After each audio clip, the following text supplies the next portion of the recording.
करो बकासुर, बहुत हुआ ये लुका छिपी का खेल।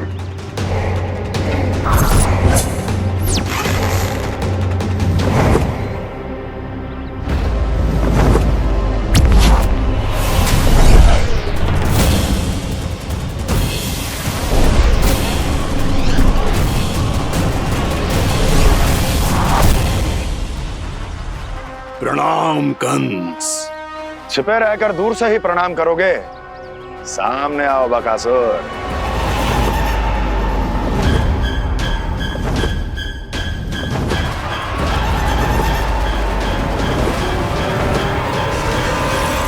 चेतावनी को प्रणाम समझने की भूल केवल तुम ही कर सकते हो कंस।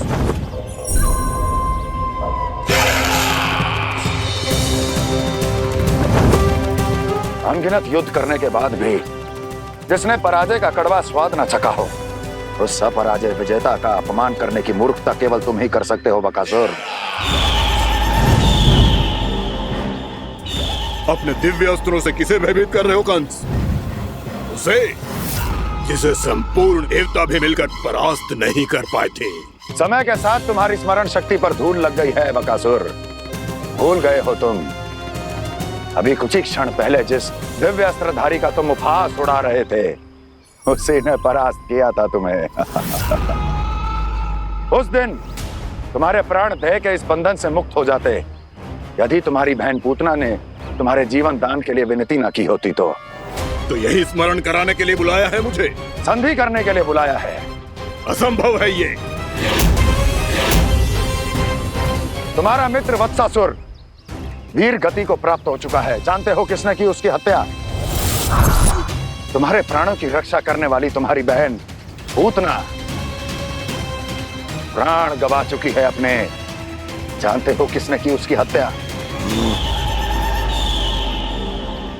किसने मारा मेरी बहन को? किसने मारा मेरे मित्रों को? किसने बुलाई है अपनी मृत्यु? उसी ने जो मेरा भी शत्रु है।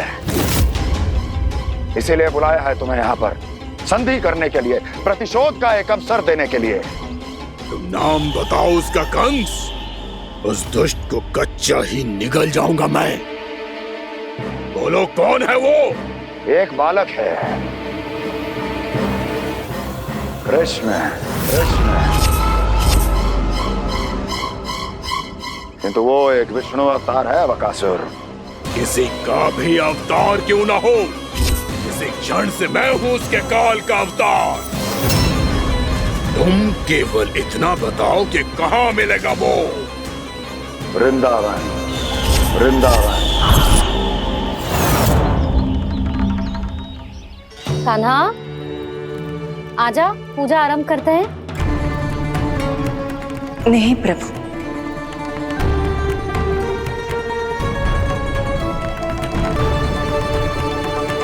क्या सोच रहे हो लल्ला? आजा।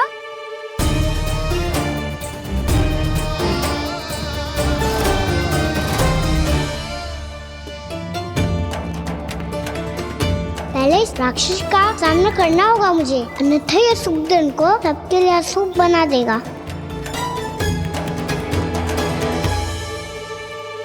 मैया, लक्ष्मी जी की पूजा से पहले सारे घर में दिए जलाकर उनका स्वागत करना चाहिए ना? कितना सयाना होगा मेरा लल्ला। चलो जी, दिए जलाए। आजा। प्रभु, मैं कुछ नहीं जानती। कोई भी योजना बनाइए, कोई उपाय निकालिए, पर आप मैया को मनाइए। आप मेरी पूजा नहीं कर सकते, ये शोभा नहीं देगा।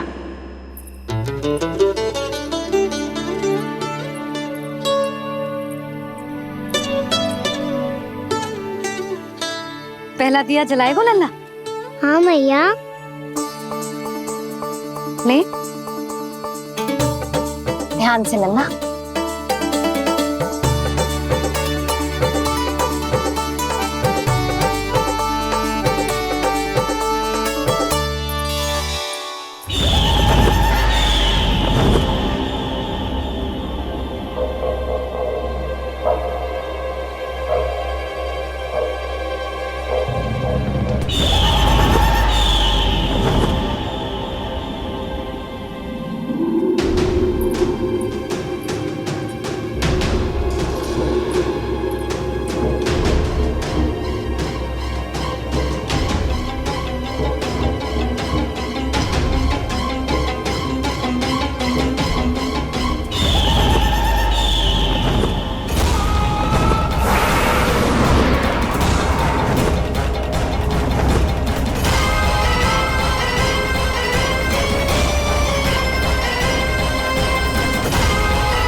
शीघ्र पहुंच गया यहाँ।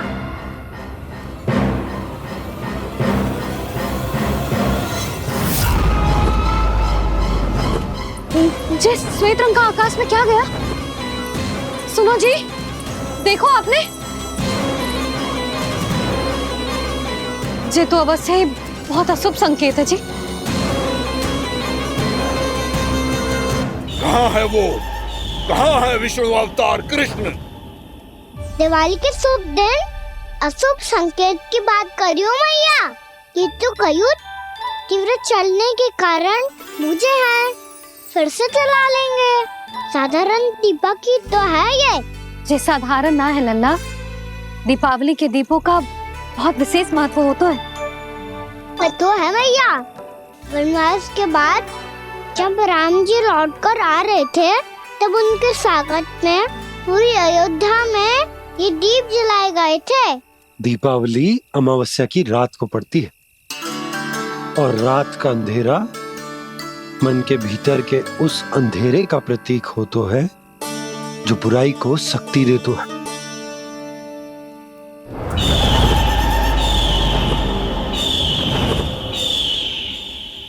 ये दीपक का तेल है ना, जे मन के विकारों का प्रतीक है, और जे बाती प्रतीक है हमारी आत्मा का। जब अमावस्या की अंधेरी रात में हम जो दीपक जलाते हैं ना, उसका अर्थ ये हो तो है, तो जे बाती अर्थात कि हमारी आत्मा भक्ति के ताप में तप कर इस तेल अर्थात हमारे मन के विकारों को जला देती और आत्मा शुद्ध होकर परमात्मा के साथ एक हो जाती और फैल जाता है दसों दिशाओं में अच्छाई, सुख, शांति और ज्ञान का प्रकाश। समझो? साधारण अर्थ में कहते हैं कि दीपावली की रात जो दीपक का प्रकाश होता है ना, वो रावण की बुराई पर राम जी की अच्छाई का, उनकी जीत का प्रतीक होता है। समझ गो मैया, सब समझ गो।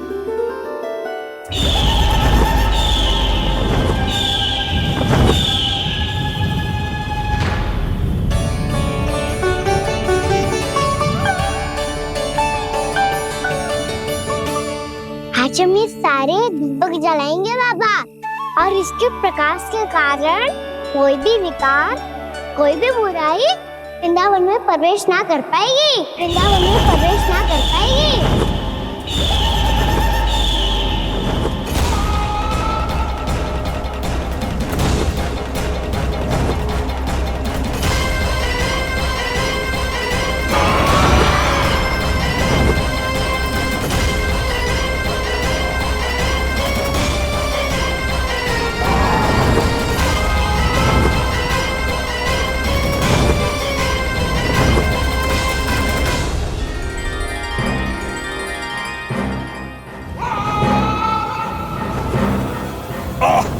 इतना तीव्र प्रकाश, इसके कारण तो कुछ देखना भी कठिन हो गया है।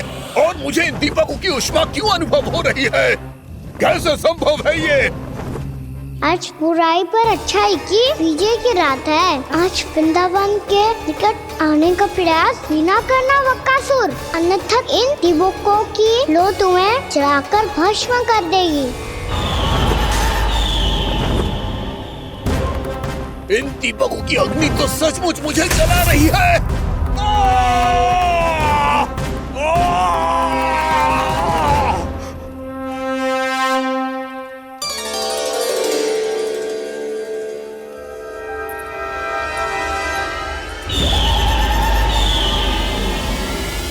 सारे देवता भी मिलकर मुझे नहीं रोक पाए थे।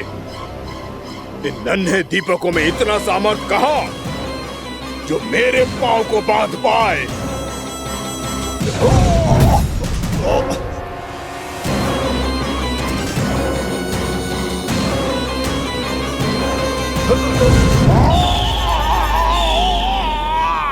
इन्हें अंधेरा मिटाने वाले साधारण दीपक समझने की भूल मत करो बकासुर। वृंदावन में जलने वाला हर दीपक उस भक्ति का प्रतीक है जिसकी लौ मेरे भक्तों ने अपने हृदय में जला रखी है।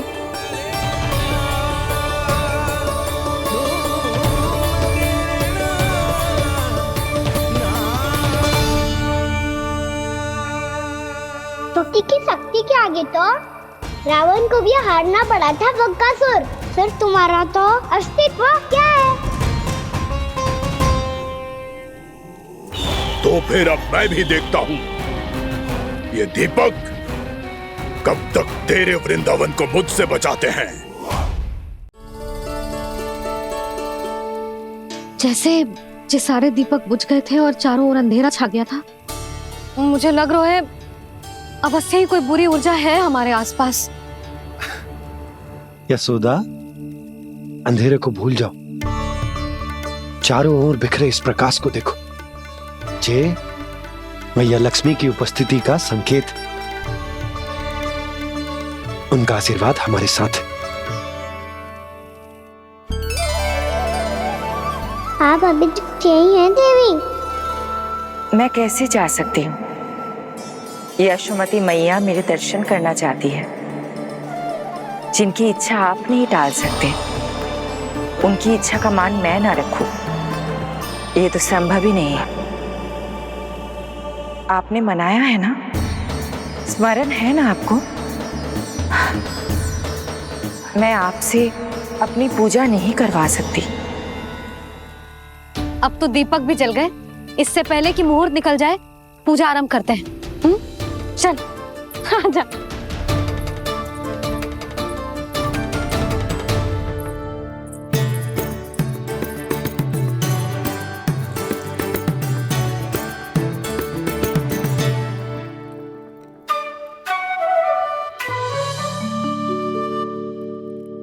यदि हमारे आसपास कोई बुरी ऊर्जा ना है और यदि लक्ष्मी जी की कृपा सच्ची में हम पे है, तो जब तक हमारी पूजा समाप्त होगी ना कान्हा, तब तक इस केले के आगे का भाग अपने आप दब जाएगा। कान्हा, ये भी दीपावली की एक प्रथा है। इससे पता चलता है कि माँ लक्ष्मी की कृपा हम पर बनी हुई है कि ना।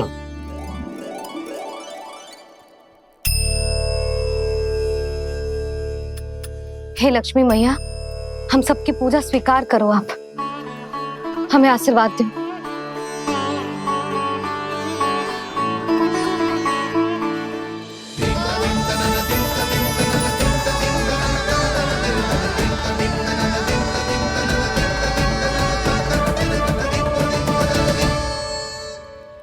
आपने सही कही थी जी, मैया लक्ष्मी का आशीर्वाद हमारे साथ ही है, सच्ची में हमारे साथ यही है।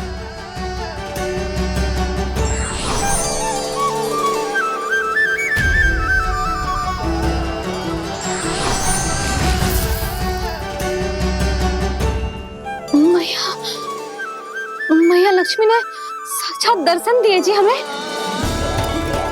हाँ यशोदा, मैया ने हमारी भक्ति स्वीकार कर ली।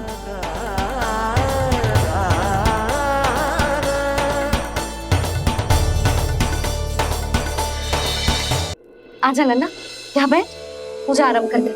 आजा।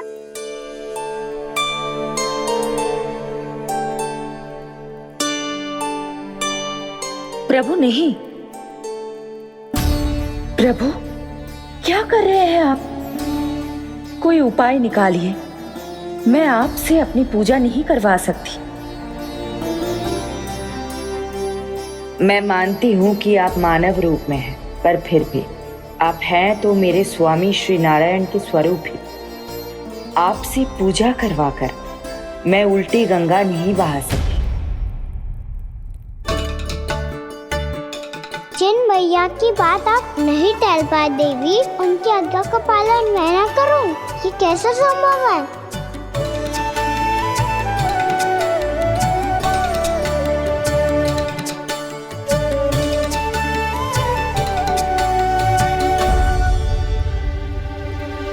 पर आप इतनी विचलित क्यों हो रहे हो? प्रेम और पूजा में कोई अंतर नहीं होता।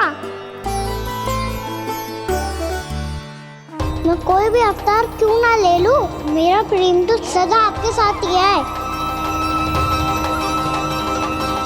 तो फिर मैं आपकी पूजा करूं या आप मेरी, इससे क्या अंतर पड़ता है?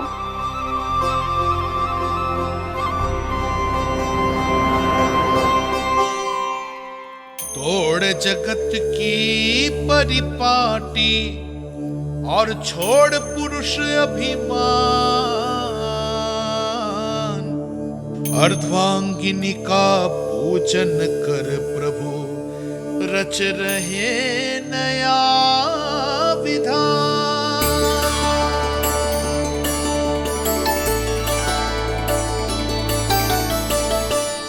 इस अवतार में मुझे आपका साथ कब मिलेगा प्रभु?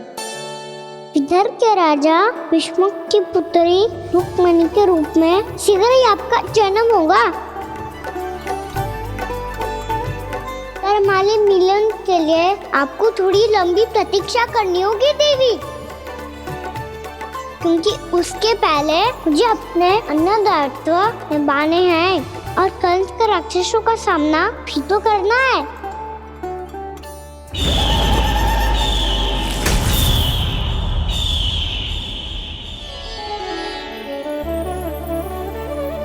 बोलो लक्ष्मी मैया की जय। जय।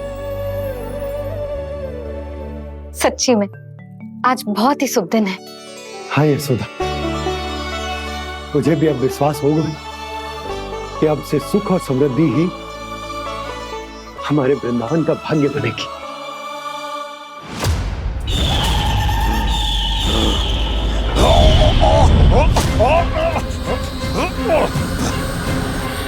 इन दीपकों का प्रकाश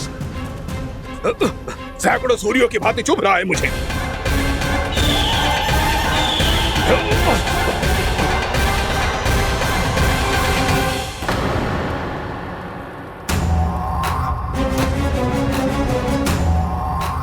मैं भी बकासुर हूं, हार मानना तो मैंने सीखा ही नहीं।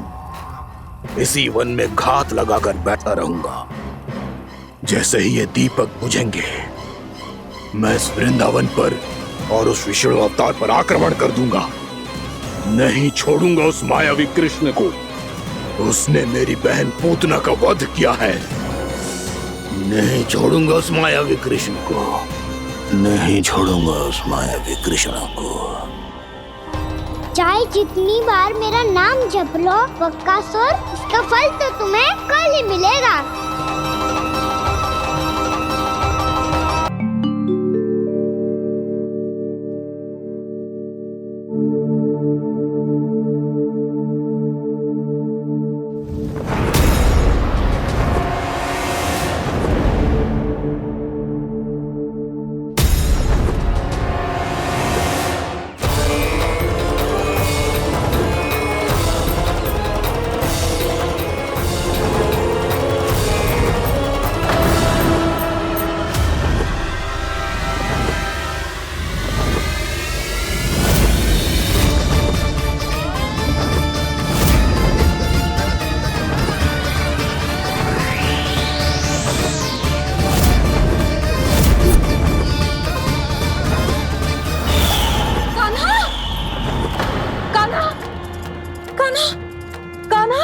क्या हो गया यशोदा?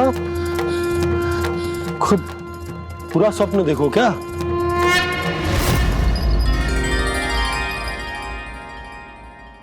अरे वाह कान्हा, आज तो समय से पहले ही तैयार होगा तू। तैयार तो होना ही था बाबा। इससे पहले कि राक्षस वृंदावन आकर विध्वंस करे, मुझे वन जाके उसका सामना करना है। मैया शीघ्र भोजन बांधो, गौचरण के लिए विलंब हो रहा है। ना, आज कहीं ना जाएगा तू। आज घर पे विश्राम कर। ऐसा क्यों कह रही हो यशोदा? हर बार क्यों का उत्तर देना आवश्यक ना है जी। मैं ना चाहती आज ये जाए, तुझे ना जाएगा बस। और जे ही क्यों, आज अन्य बालक भी वन में ना जाएंगे गौचारण के लिए। आप गोपो को भेज दो। पर मैया गौचरण कराना तो मेरा दायित्व है। और तेरी देखभाल करना, तुझे सुरक्षित रखना मेरा दायित्व है। बाबा,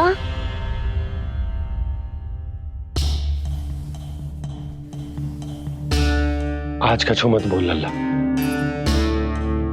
कभी कभी तेरी मैया को मना पाना मेरे बस की भी बात ना होती।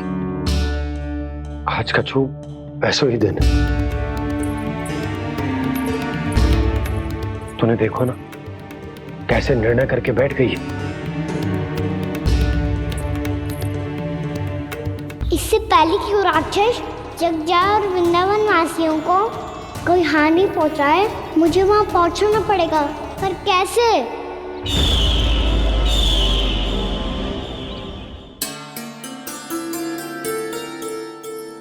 मैया, जाने दो ना तो क्या कहेंगे सब। कान्हा ने दूसरे दिन ही छुट्टी ले ली। जिसे जो कहना है कहे, मेरे लिए तेरी सुरक्षा से अधिक महत्वपूर्ण और कछु ना है। देख लल्ला, ना जाने क्यों मेरा मन कह रहा है कि आज वन सुरक्षित ना है, इसीलिए हट मती कर। आज किसी भी मूल्य पे जाने ना दूंगी तुझे।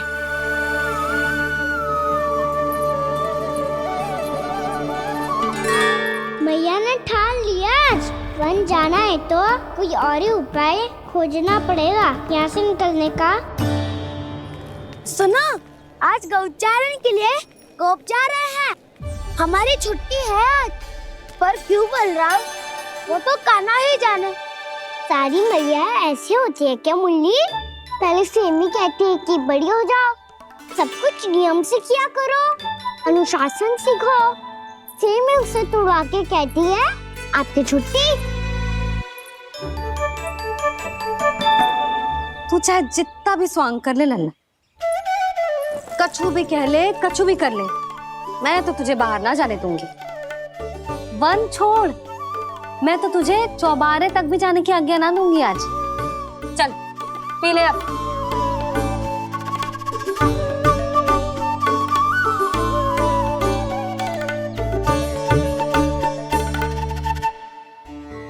आप समझ नहीं रही हो, मैं नहीं गया तो बहुत बड़ी समस्या हो जाएगी मैया।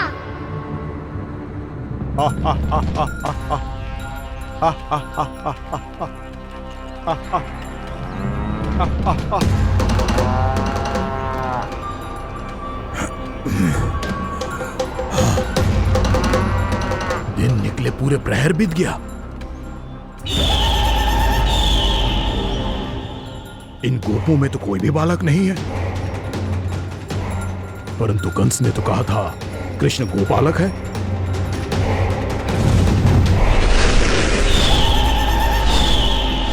लगता है मुझसे भयभीत हो गया है वो, तभी तो आज गौचारण के लिए नहीं आया। पर मैं भी बकासुर हूँ।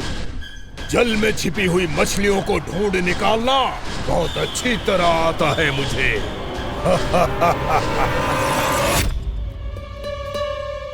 गोप और गैया संकट में है, मुझे शीघ्र ही वहाँ पहुँचने का कोई उपाय खोजना होगा। क्या सोच रहे है? शीघ्र समाप्त कर, चल। शीघ्र समाप्त करके भी क्या करूँगा मैया? आप मुझे कहीं तो जाने ही दूंगी ना। जाके सिखाओं के साथ भी ना खेल सकता। वो तो है, पर मैं भी तो हूँ, मेरे साथ तो खेल सकते हो है ना? सच्ची? सच्ची। जो मैं खेल बोलूँगा वो ही खेल खेलोगे आप? हाँ। आप मिठोली खेलते हैं? बहुत दिन हो गए। ठीक है, पर पहली पट्टी तेरी आंख में बांधने की लल्ला। मुझे शिकार है। चल पहले दूध समाप्त कर। पूरा समाप्त कर। जे हुई ना बात। आजा, खड़ा हो।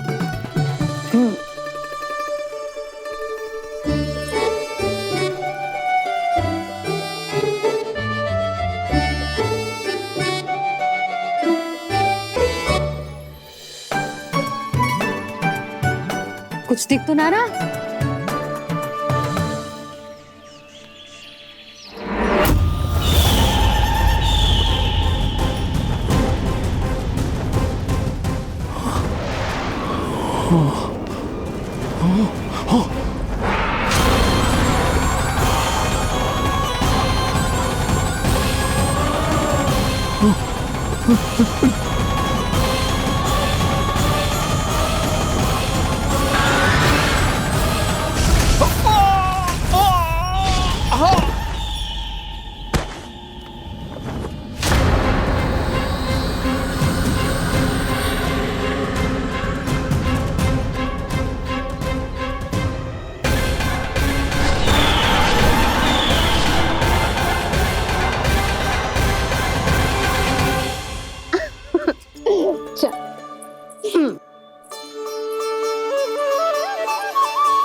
मैं यहाँ हूँ।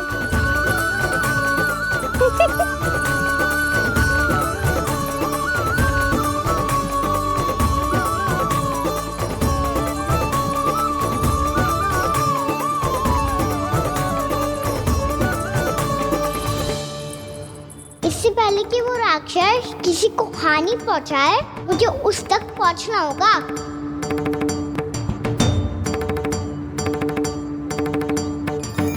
सिगरता करनी होगी मुझे।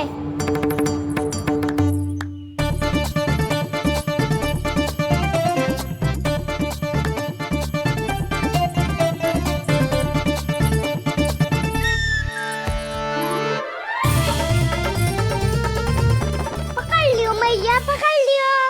हाँ हाँ पकड़ लियो। पर तू तो अभी वहां था ना, यहाँ कैसे आ गया? आप भी तो वही थी मैया। सिकरा यहाँ कैसे आ गए? बहाना बनाने से ना बनूंगा मैं। चलो अब आपकी बारी। हाँ हाँ ठीक है।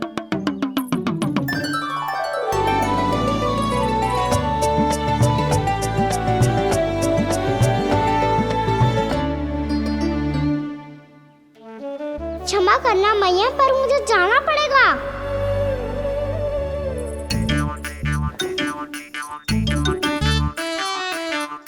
मैया पकड़ो मुझे। कहाँ है नंदा?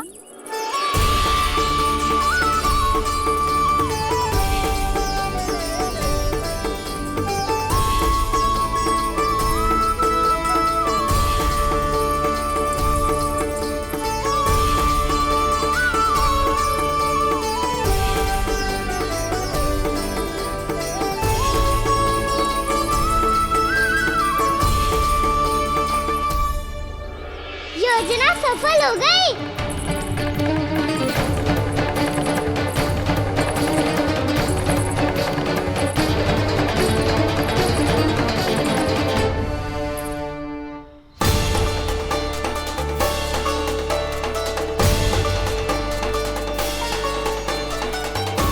मुझे माफ करना मैया, आपको बिना बताए जाना पड़ रहा है।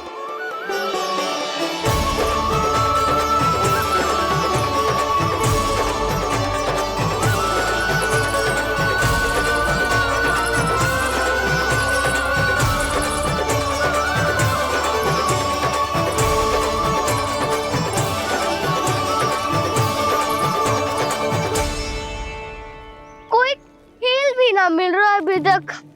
कहना तो अभी बता दे तो।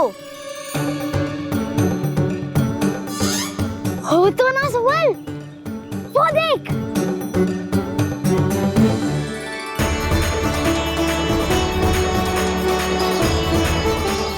क्या कर रहा है इतनी शीघ्रता में? वन की ओर जा रहा है, वो सारे कर रहे। चले। हाँ।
तो मेरी प्रजा को कोई हानि ना पहुंचा सकता। तू है कृष्ण? तुझ पर क्या प्रहार करूं मैं? मुझे तो लगा था विष्णु की तरह तेरे एक हाथ में चक्र होगा, दूसरे में गदा, पर तू तो नन्हा सा बालक है। कोई शक्ति नहीं है तेरे पास और ना ही है कोई अस्त्र या शस्त्र। तेरा सामना करने के लिए मुझे अस्त्रों और शस्त्रों की आवश्यकता ना है राक्षस। वकासुर नाम है मेरा, वही वकासुर जो अपनी बहन पूतना की हत्या का प्रतिशोध लेने आया है।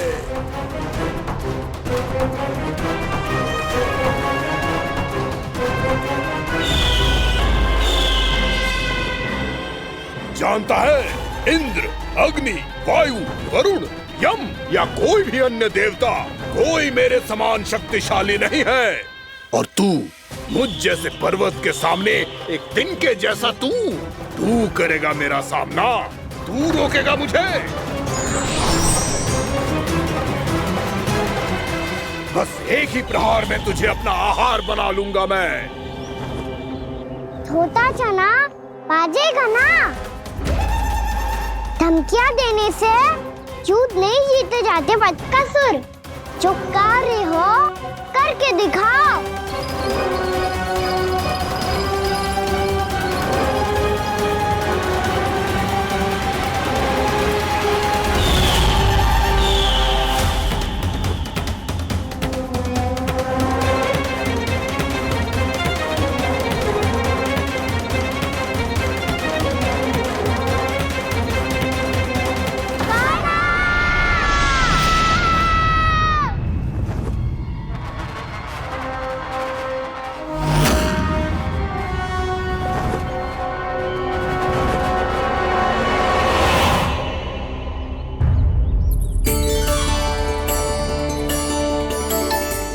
लल्ला, देख तेरी मैया थक गई है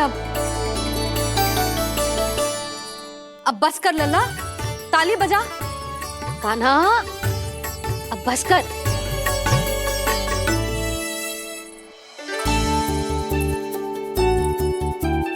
ताली बजा, ताली बजा, कोई संकेत तो दे। बता कहाँ है तू? पकड़ लिया।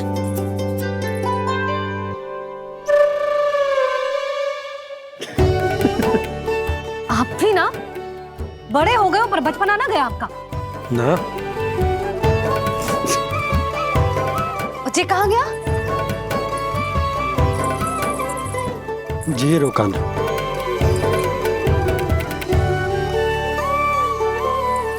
फिर से मेरे साथ छल करके भाग गए, और गए हो कहाँ? नंदराज, नंदराज। भानु, वो पंछी, राक्षस पंछी, बहुत बड़ा पंछी। भानु, राक्षस, राक्षस। भानु, क्या क्या होगा? तुम बैठो। यशोदा, जल लेकर आओ, बैठो।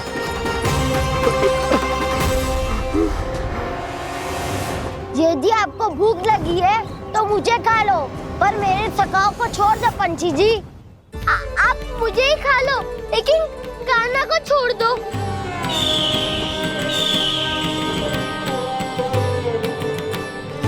हम सबको खा लो, पर कान्हा को जीवन दान दे दो। कितनी अद्भुत है प्रभु के सखाओं की ये भावना कि सखा के प्राण को बचाने के लिए अपने प्राणों का त्याग करने को भी तत्पर हैं ये सब। देवराज, वैसे तो प्रभु क्षण भर में सब कुछ संभाल सकते हैं, पर हमें अपना कर्तव्य निभाना होगा। प्रभु की सहायता हमें करनी होगी। हाँ देवराज, प्रभु की सहायता करनी चाहिए हमें। स्वयं नारायण की कृपा है हमारे मित्र पर, उसे छोड़ दो, अन्यथा देवता तुम्हें नहीं छोड़ेंगे। पर मैं देवता के आने की प्रतीक्षा नहीं करूंगा। मेरे भाई को इसी क्षण मुक्त कर दो असुर, या फिर मेरा सामना करने के लिए तैयार हो जाओ। आवश्यकता पड़ी तो तुम्हारा उदर फाड़ के भी अपने भाई की रक्षा करूंगा मैं। तो फिर आ बालक, तुझे भी तेरे भाई के पास पहुंचा देता हूँ मैं। प्रयास करके तो देखो दोस्त, तुम्हारे चोंच के टुकड़े टुकड़े ना कर दिए तो मेरा नाम भी बलराम नहीं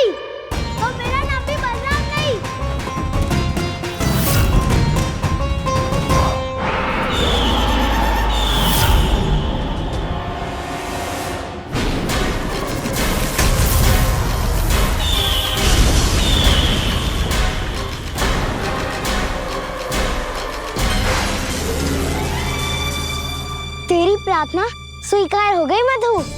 हमारे कान्हा की रक्षा करने स्वयं देवता आ गए।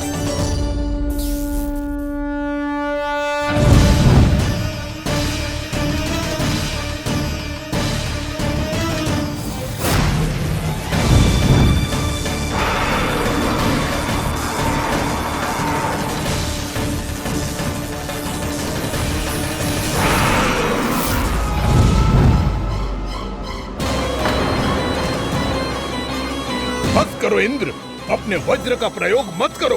तुम्हारे प्रहार से मुझे गुदगुदी हो रही है।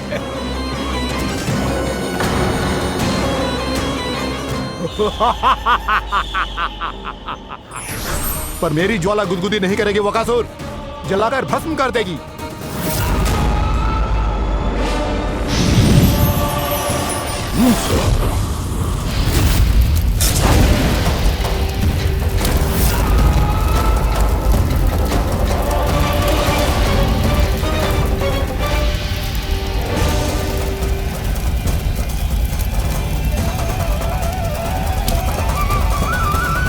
क्या बहुत बड़ो?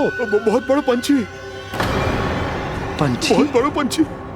पंछी नहीं, वो राक्षस कान्हा को निगल गया। हाँ?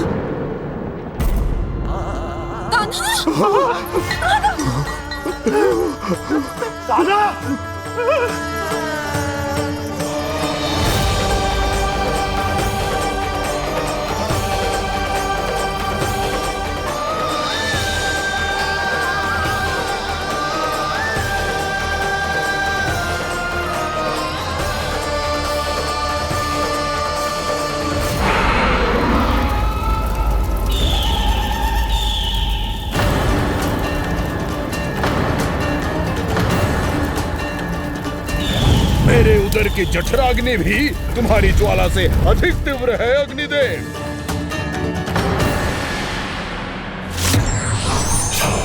अब यम का पाश ही दंड देगा इसे।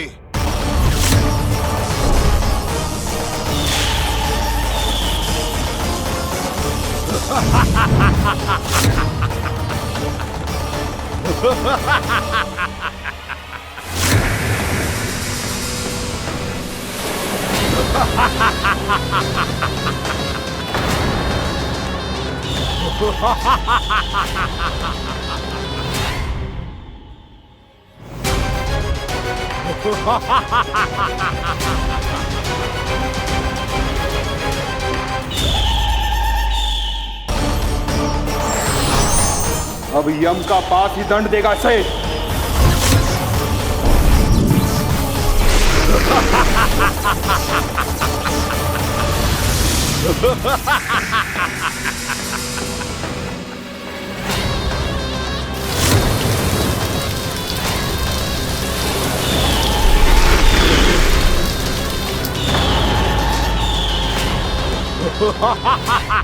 तूने जल की धार को भले ही काट दिया हो दुष्ट, पर हिम में धार नहीं होती। अब मेरी हिम शक्ति तुझे जमाकर नष्ट कर देगी।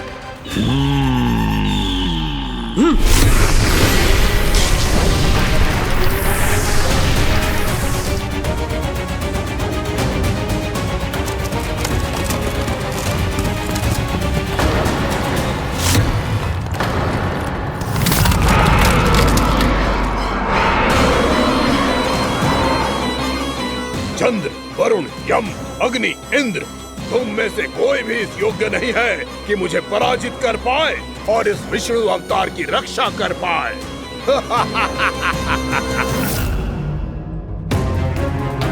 इस असुर को देवता कुछ ना बिगड़ पा रहे हैं।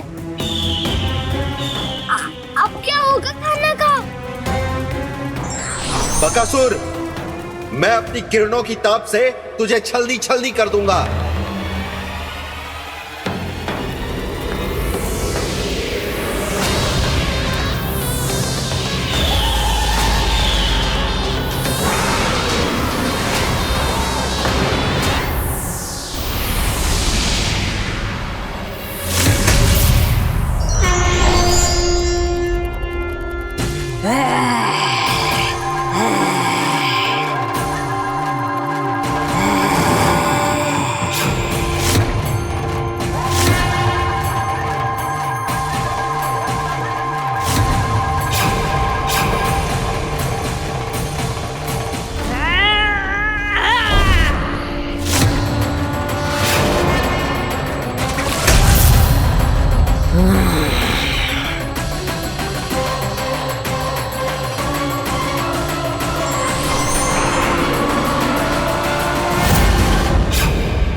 पुत्र कार्तिकेय, इस असुर के उदर को फाड़कर अपने पिता के सखा श्री कृष्ण को मुक्त कराओ पुत्र।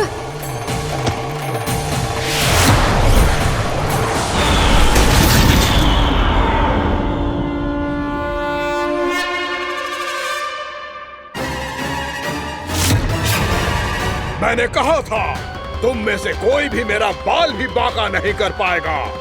तुम देवताओं का तो सामर्थ्य ही क्या, स्वयं देवों के देव महादेव भी मेरा कुछ नहीं बिगाड़ पाएंगे। कृष्ण को अपने उदर में ही पचा जाऊंगा मैं।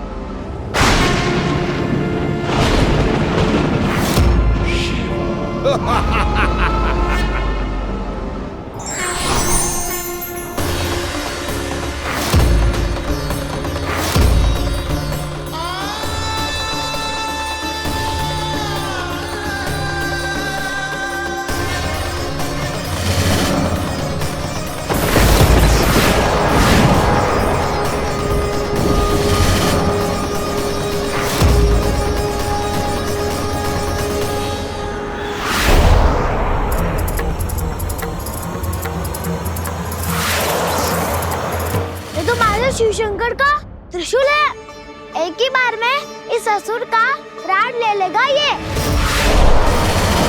हाँ, महादेव का त्रिशूल।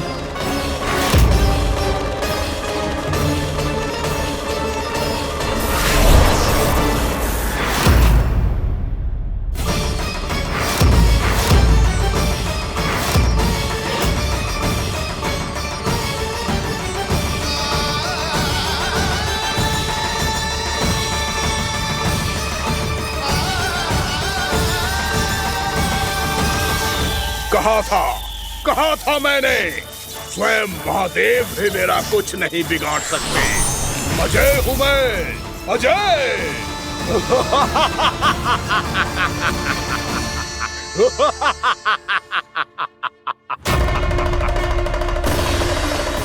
प्रभु, आपके त्रिशूल की महिमा तो अपरंपार है, तो फिर ये ठहर क्यों गया? आपने अपने त्रिशूल को वापस क्यों ले लिया महादेव? इस दुष्ट का संहार क्यों नहीं किया? क्योंकि इसकी मृत्यु मेरे हाथों नहीं, मेरे सखा नारायण के अवतार श्री कृष्ण के हाथों ही होगी, और यही विधि का विधान है। पर पिताजी, श्री कृष्ण तो इस असुर के उदर में फंसे हुए हैं, हम उन्हें मुक्त कैसे कराएंगे? ये उन्हें स्वयं ही मुक्त करेगा पुत्र। श्री कृष्ण अपने अपमान से क्रोधित नहीं होते, पर अपने भक्तों का अपमान वो क्षण भर भी सहन नहीं कर पाते। वकासुर यही भूल कर रहा है, हम सबका निरंतर अपमान करके वो उन्हें क्रोध दिला रहा है। वो ये नहीं जानता कि शीघ्र ही उन्हें अपने उदर में रख पाना उसके लिए असंभव हो जाएगा।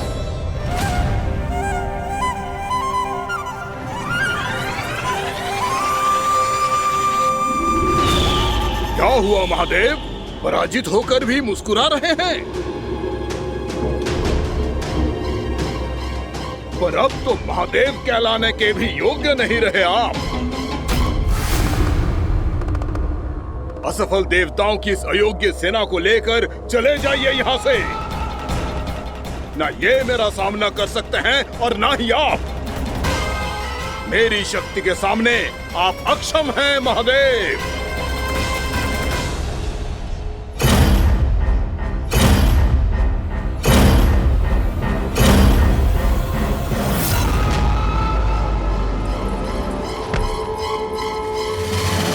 सुधा, जिस दुष्ट ने मेरे लल्ला को निगलो है ना, भीतर से जलेगो, छटपटाएगो, पीड़ा से कराएगो। जिस दुष्ट ने मेरे लल्ला को निगलो है ना, भीतर से जलेगो, छटपटाएगो, पीड़ा से कराएगो। ये क्या हो रहा है मुझे?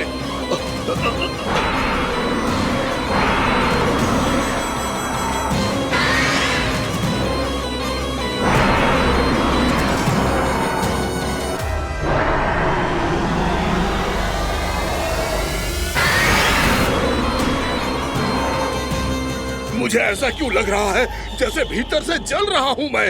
ये क्या हो रहा है मुझे?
हे प्रभु, मैंने ऐसे कौन से कुकर्म किए थे कि मुझे ऐसी मृत्यु प्राप्त हुई? और ऐसे कौन से सुकर्म किए थे कि आपके हाथों से मुझे मोक्ष प्राप्त हुआ है प्रभु? में स्मरण करो, हे जरीफ की पुत्र बकासुर। स्मरण करो, कैसे अपने पिता की तरह अभिमान से भरे हुए थे तुम। स्मरण करो, कैसे हमें पराजित करने के लिए पूरी सृष्टि को संकट में डाल दिया था तुमने, और हमें विवश होकर पराजय स्वीकार करनी पड़ी थी। स्मरण करो, कैसे तुमने देवराज इंद्र का छत्र चुरा लिया था। पर यह सब भी पर्याप्त नहीं था बकासुर। तुम्हारे पापों का घड़ा तब भरा था जब तुमने देवी गंगा के जल में साधना करते हुए जजाली मुनि की तपस्या में व्यवधान डाला था।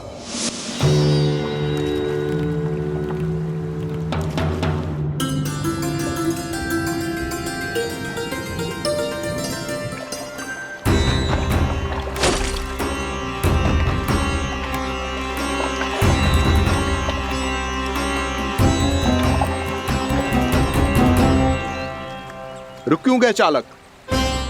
नौका को आगे की ओर ले चलो। आगे बढ़ना उचित नहीं होगा महाराज। यहाँ से कुछ ही दूरी पर जालजली मुनि तपस्या कर रहे हैं। तो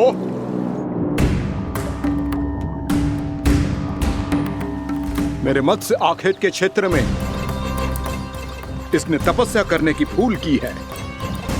मेरे ही राज्य में मेरा कोई क्षेत्र मेरे लिए वर्जित हो, यह मुझे स्वीकार नहीं है। आपने पर्याप्त मत्स्य आखेट कर लिया है महाराज। यदि तुम इन मछलियों का आहार नहीं बनना चाहते हो, चुपचाप मेरी आज्ञा मानो। क्षमा, क्षमा महाराज।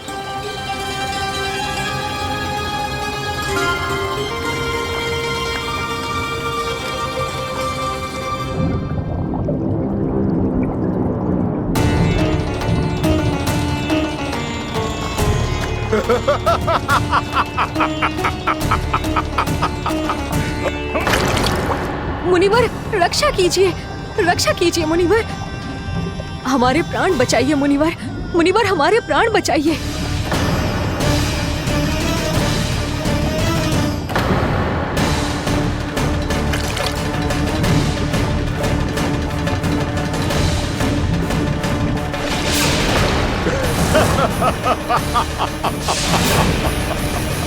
ठहर जाओ असुरराज, इन मछलियों को हानि ना पहुंचाओ। क्यों मुनि? अब मछलियां पकड़ने के लिए मुझे तुमसे आज्ञा लेनी पड़ेगी। तुमने तपस्या करने से पहले किससे आज्ञा ली थी?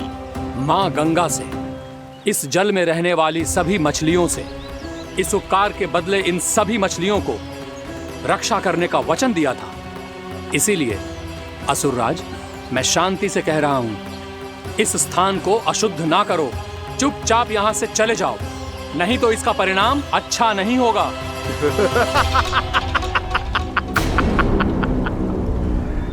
तुम जिन देवताओं की तपस्या कर रहे हो ना मुनि, उन्होंने भी मेरा कुछ नहीं बिगाड़ पाया था, और तुम मुझे धमकी देने का दुस्साहस कर रहे हो।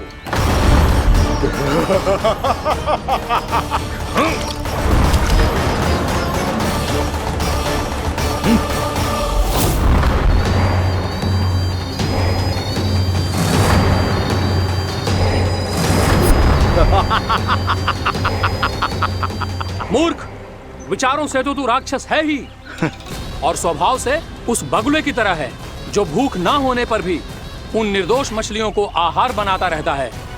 इसलिए अभी इसी क्षण से तू वकुला का जीवन जिएगा। ये मेरा श्राप है, ये मेरा श्राप है।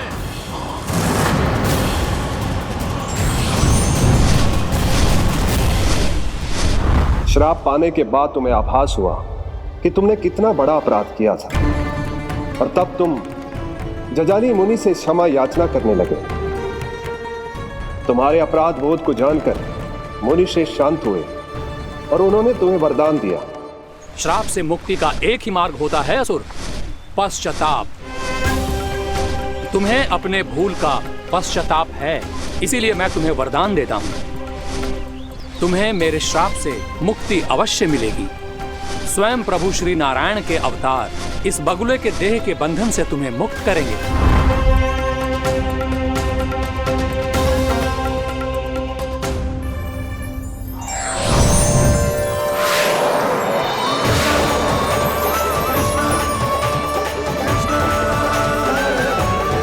प्रणाम स्वीकार करें प्रभु।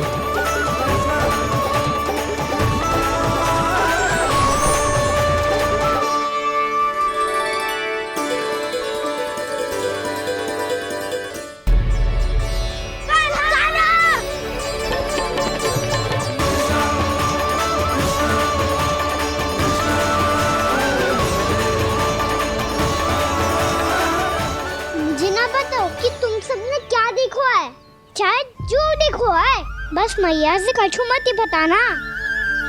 ताना!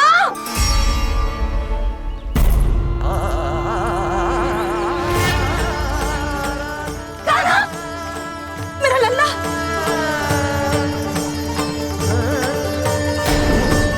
भानु बता रहा था तुझे कोई असुर पंछी निकल गया था। हाँ?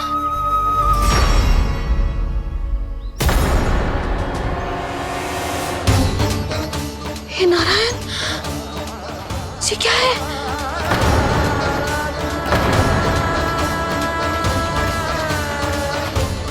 ये सब कैसे हुआ लल्ला? हाँ? कोई बताएगा मुझे ये क्या है?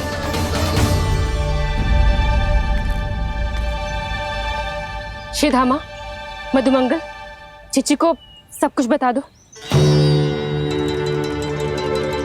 ये असुर पक्षी मुझे निगलने वाला था रानी भाभी, तभी अंतिम क्षण में कान्हा ने आके मुझे बचा लियो। और ये असुर पक्षी ने कही कि यह है वृंदावन का राजकुमार, नंदराज का लल्ला। इसके होते कोई भी वृंदावन वासियों को हानि ना पहुंचा सकते। रानी भाभी, कान्हा ने अपने प्राणों की चिंता ना करी और इस क्रूर राक्षस से भिड़ गयो, और इस राक्षस पक्षी ने इसे निगल लियो। इतना पर्याप्त है भोला काका, सब कुछ बताने की आवश्यकता नहीं है। ये सब देख के सारी बालक मंडली इतनी व्याकुल हो गई कि सबने अपने प्राण अर्पित कर दिए, और इस असुर पक्षी से कहे कि हमें खा लो और हमारे सखा को छोड़ दो। इन बालकों का पराक्रम देख के सभी देवतागण यहाँ आ गए और उनके हृदय भी पिघल गए, और उन्होंने इस राक्षस पक्षी से युद्ध करके इसे मार गिराया। देवताओं के राजा इंद्र के वज्र का प्रहार तो मैंने अपनी आंखों से देखा है ताई जी, और फिर उसके बाद अग्निदेव ने अग्निवस्त्र का प्रहार किया। जय ना काकी, वरुण देव, कार्तिकेय, यमदेव सबने मिलके युद्ध किया इस राक्षस से। कहा था अभी मत बोलना। अरे सब मिलके फंसा दोगे मुझे। जय माँ भद्रकाली, हमारे शिव शंकर भी आए थे छोटी माँ। जाओ आप भी। बाबा साईता, मुझे लगता है कि ये कान्हा भी इन्हीं देवताओं में से एक है। संभव तो है जीजी। स्मरण है, पूतना और तृणावर्त के आक्रमण के समय भी ऐसा ही हुआ था। सभी राक्षस मारे गए थे, पर अपने कान्हा को एक खरोच तक न आई थी। हाँ जीजी, मुझे लगता था कि श्री नारायण की विशेष कृपा है हमारे कान्हा पे, पर अब तो देख के लग रहा है कि हमारा कान्हा ही स्वयं श्री नारायण है। या फिर उनका अवतार है ये। अरे बस करो तुम सब, ऐसा कछु ना है। अरे जितनी बात सुनी है उससे तो यही लग रहा है कि कान्हा देवताओं और असुरों की युद्ध के बीच में फंस गया था। उसका इस सब से कोई लेना देना ना है। तो फिर इसके तन पे एक भी खरोच क्यों ना आया नंदराज? हाँ,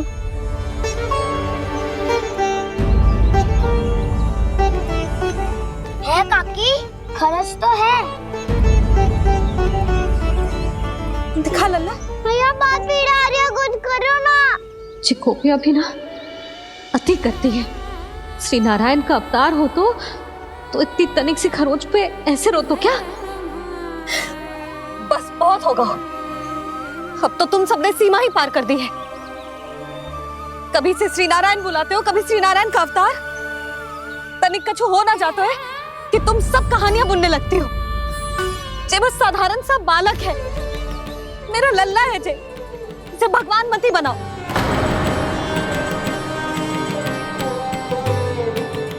और तू, क्या आवश्यकता थी तुझे यहाँ आने की? हाँ, वो भी मुझे बिना बताए। मेरे से छल करके आयो है तू। अब तू घर चल, ऐसा दंड दूंगी ना कि मैया बहुत पीड़ा हो रही है। मैया बहुत पीड़ा हो रही है मैया। हाँ लल्ला, तू घर चल, मैं तुझे औषधि लगा दूंगी। हल्दी का लेप लगाऊंगी ना, झट से ठीक हो जाएगा। चल चल।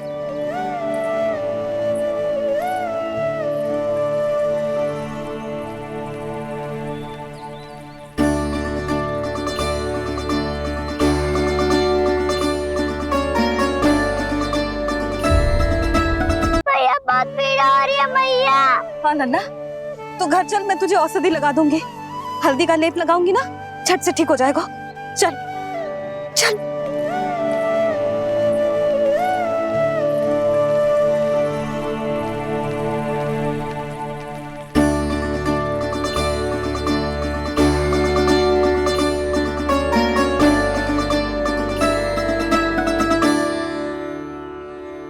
बस लल्ला बस, रो मती। चल चल चल, आजा। अभी औषधि लगाऊंगी ना, तेरी सारी पीड़ा लुप्त हो जाएगी। आजा आजा, बैठ जा लल्ला। अभी आई मैं। हाँ,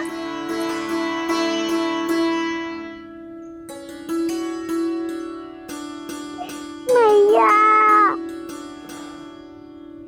अरे तो अभी तक रो है? क्या कह रही थी सारी गोपियां? बता। के मेरा लल्ला श्री नारायण का अवतार है, दिव्य है, भगवान है। और जो भगवान इतनी छोटी सी चोट पे रोते हैं क्या? इतनी तो लगी भी ना है तुझे, जितना तो तू आ ऊ कर रहा है।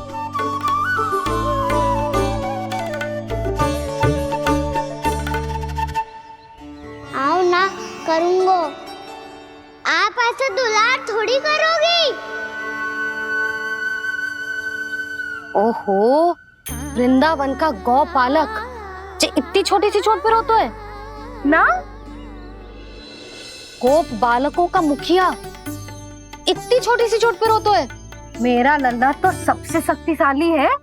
जो इतनी छोटी सी चोट तो क्या बड़े बड़े राक्षसों से भी ना घबराता है।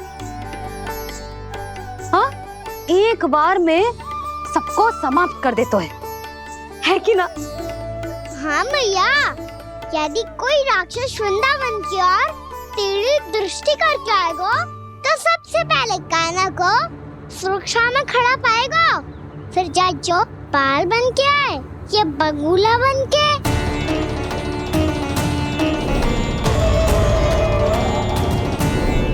ना लल्ला, सोचो भी मती। वृंदावन की सुरक्षा करना तेरा दायित्व ना है। तुझे और कोई संकट का सामना करने की आवश्यकता ना है।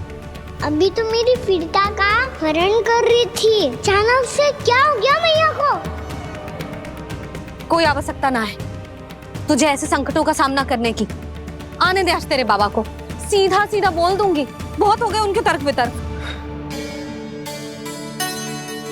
मेरा फूल सा लल्ला वन में अकेले गौचारण के लिए ना जाए को।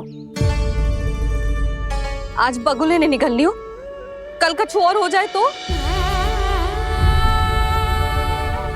नारायण ना करे, कहीं कछु ऊंच नीच तुझे कछु हो जाए तो मैं तो जीते जी मर जाऊंगी।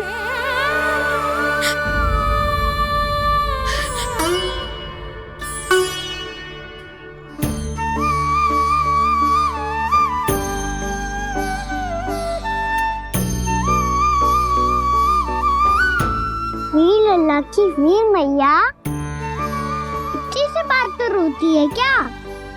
क्या करूं कान्हा, तुझे ऐसे बार बार संकट के मुंह में जाते हुए ना देख सकती मैं। तो फिर मैया मैं वचन देता हूँ, आज के बाद मैं गौचारण के लिए तभी जाऊंगा जब आप आज्ञा दोगी। पक्का? छल ना करेगा ना मेरे साथ? मैंने कब छल करो मैया? अच्छा ठीक है, ना करूँ छल। यदि आपसे पूछे बिना बाहर निकलो तो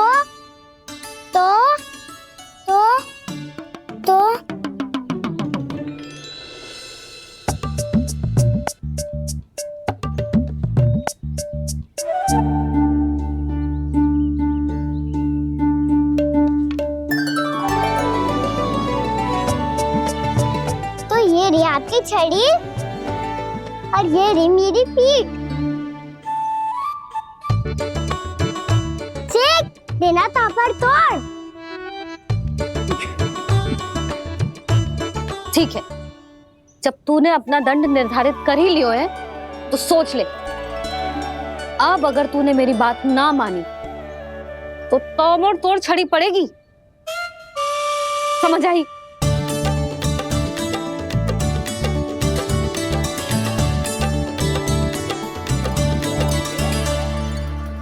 अच्छा ही है कि कान्हा कुछ दिन घर ही रहे। आज वन में जो हुआ है अवश्य कंस ने ही करवाए हुए वो सब।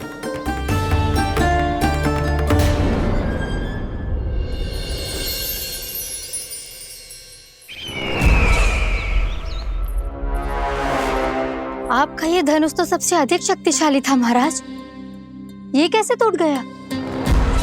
कहीं ये बकासुर की पराजय का संकेत तो?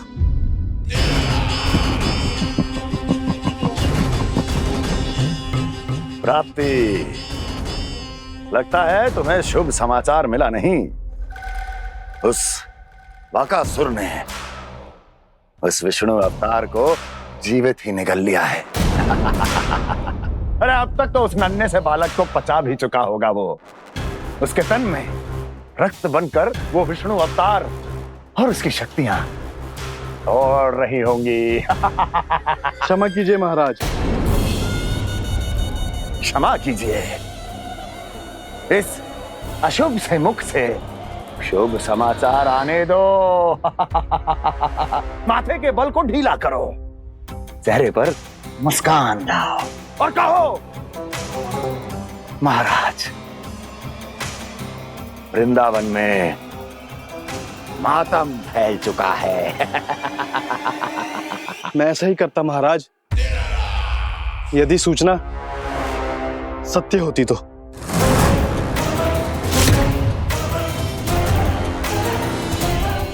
कहना क्या चाहते हो? एक क्षण में सूचना उगलो, अन्यथा मेरा योद्धा बकासुर विष्णु अवतार की तरह तुम्हें भी जीवित निकल जाएगा। आने दो।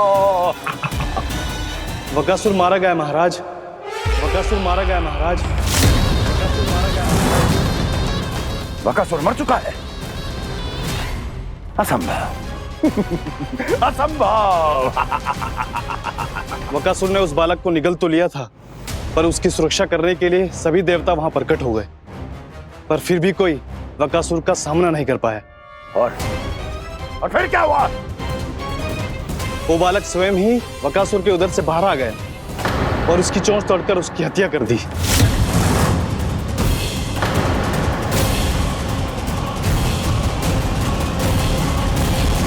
वन में बकासुर की चोंच टूट गई और यहाँ आपका ये धनुष।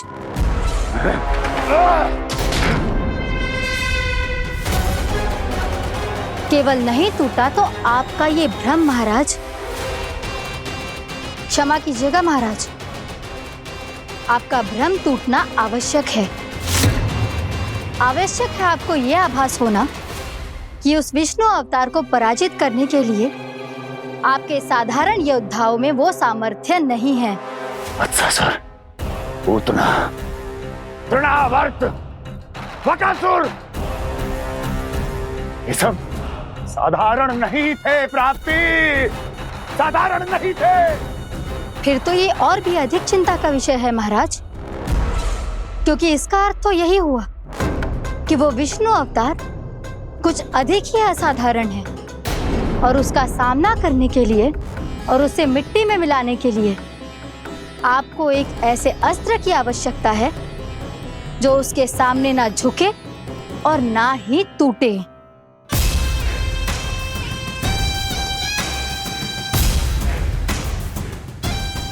तो फिर मैं ऐसा ही अस्त्र ढूंढूंगा, चाहे आकाश पाताल एक क्यों ना करना पड़े मुझे, 10 दिशाएं 14 भुवन क्यों ना नापने पड़े मुझे, मैं उस अस्त्र को अवश्य ढूंढ निकालूंगा जो उस विष्णु अवतार के प्राणों की डोरी इस धनुष की तरह तोड़ सके।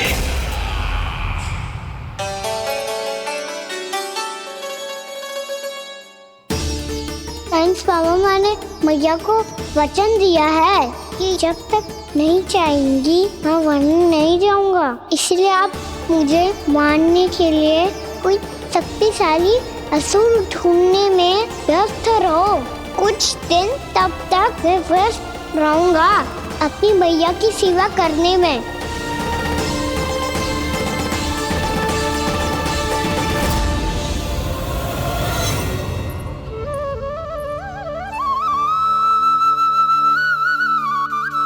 लो मैया, तुलसी जी को चढ़ाने के लिए जल।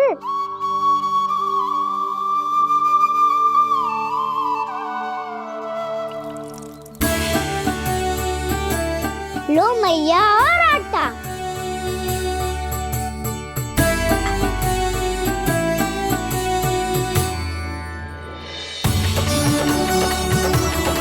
लो मैया, बेलन।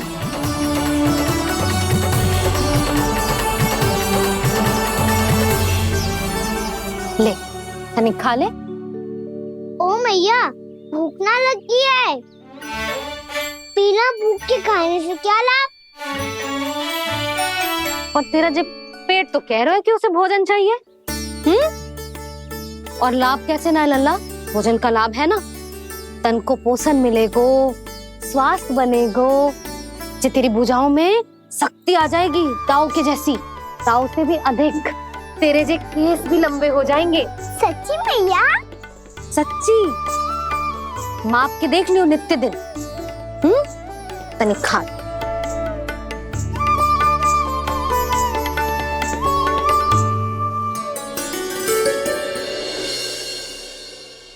मान के मैया का कहना, छक के भोजन खाते हैं, नित्य मापते भुजा केश, पर ज्यों का त्यों ही पाते हैं।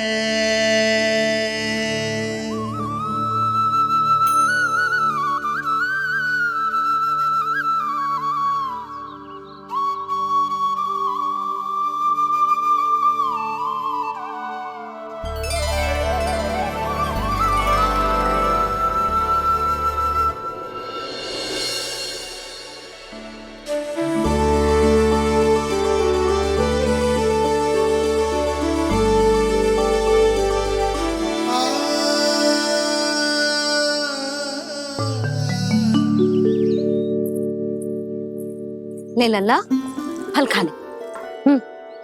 ना, मुझे ना खाने फल वल। क्यों? लंबे केस और शक्तिशाली भुजाएं ना चाहिए? व्यर्थ है ये सब। पिछले 10 दिनों से देख रहा हूँ, ना केस लंबे हुए हैं, ना भुजाएं शक्तिशाली बनी है। 10 दिन में का चुनाव होने वाला। 10 सप्ताह ऐसे खाएगो ना, तब जाके कुछ बदलाव दिखेगो। समझ आई? चल अब खा ले। वैसे भी मुझे बहुत सारी तैयारियां करनी है आज। इसीलिए भैया एकादशी के व्रत के लिए लल्ला। सुनो जी, सारी सामग्री आ गई? हाँ, तुमने जो कही थी सब ले आए हूँ।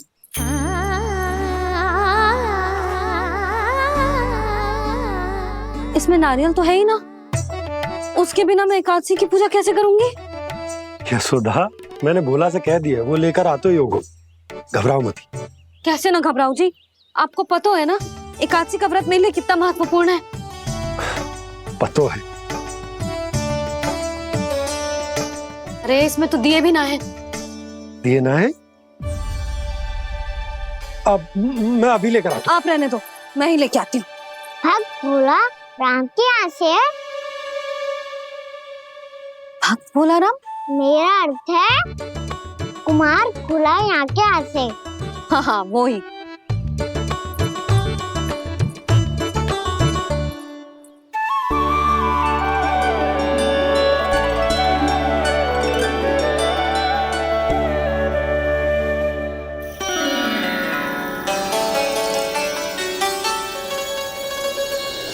श्री हरि, श्री हरि, मेरे श्री हरि।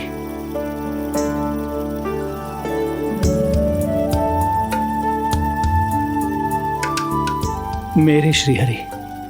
भोला राम, मेरी मटकी तैयार है? मेरे श्री हरि, मेरे श्री हरि।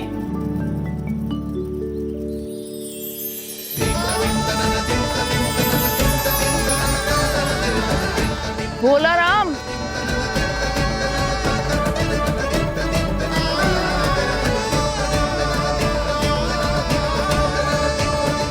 भोला काका, ओ भोला काका।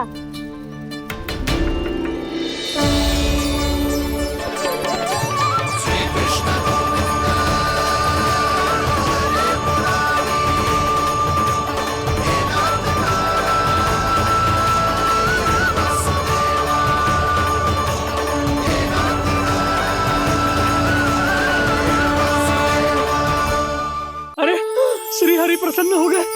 मेरे श्री हरि आ गए, मेरे भगवान आ गए। मेरे श्री हरि आ गए, मेरे भगवान आ गए। मेरे श्री हरि आ गए, मेरे भगवान आ गए। मेरे श्री हरि आ गए, मेरे भगवान आ गए। मेरे भगवान आ गए, मेरे घर मेरे भगवान आ गए।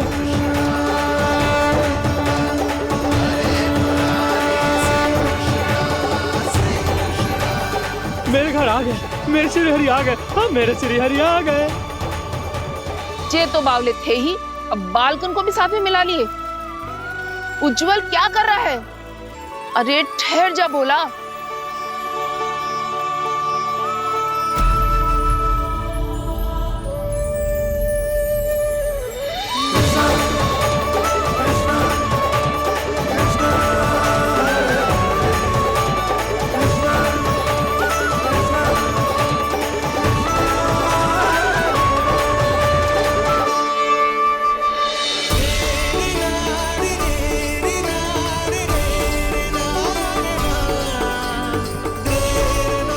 प्रेम से बुलाओ, आएंगे हरि भी।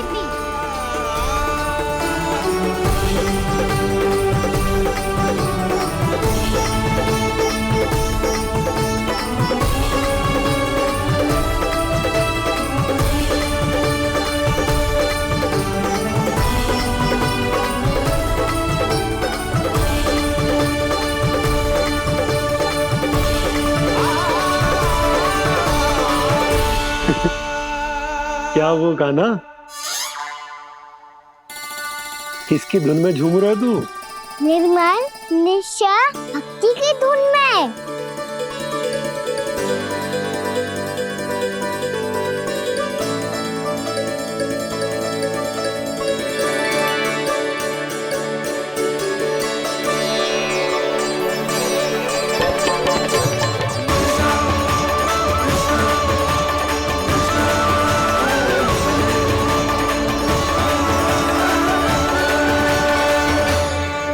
अरे क्या हो गया इन्हें? बावले हो गए हैं क्या? ठहरो, कोई आवश्यकता ना है ऐसे बावलों की तरह नाचने की।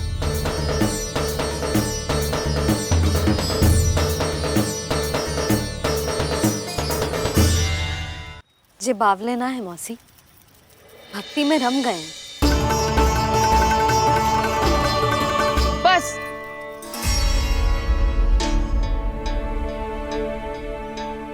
हम सब कब से खड़े हैं यहाँ, पर तुम्हें कुछ ध्यान ही रहा है।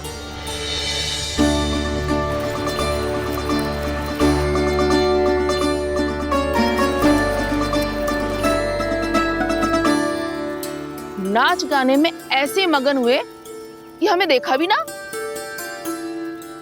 मुझे नाचते हुए देख मेरे श्री हरि को इतना आनंद आ रहा था कि मैं अपने आप को रोक नहीं सका। और वैसे भी मेरे जन्म का एकमात्र उद्देश्य है श्री हरि की सेवा करना, श्री हरि को प्रसन्न करना। तुम बावले हो भोलाराम, या हमें बावला बना रहे हो? श्री हरि और तुम्हें देख रहे हैं? हाँ, अभी वो यही थे, देख रहे थे। भोला काका, आपने भी ना अति कर दी। अब हमें भी बताओ तनी, कहाँ थे श्री हरि?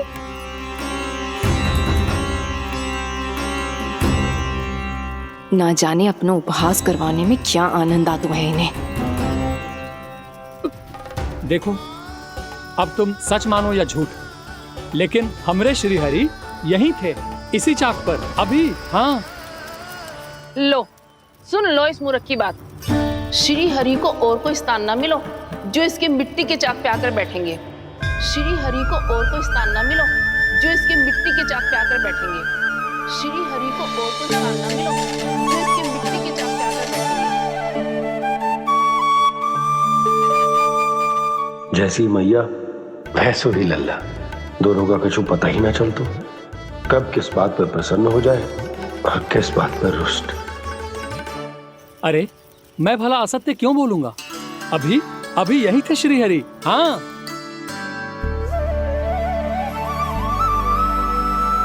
हाँ, जैसे श्री हरि को तो कोई कार्य है ही ना, वो तो आतुर होके बैठे रहते हैं कब तुम हरि हरि बुलाओ और वो दौड़े चले आए। भगवान तो भक्तों के पास आने के लिए सदैव आतुर रहते हैं, बल्कि सत्य तो यह है कि भक्तों के मन में ही निवास करते हैं भगवान।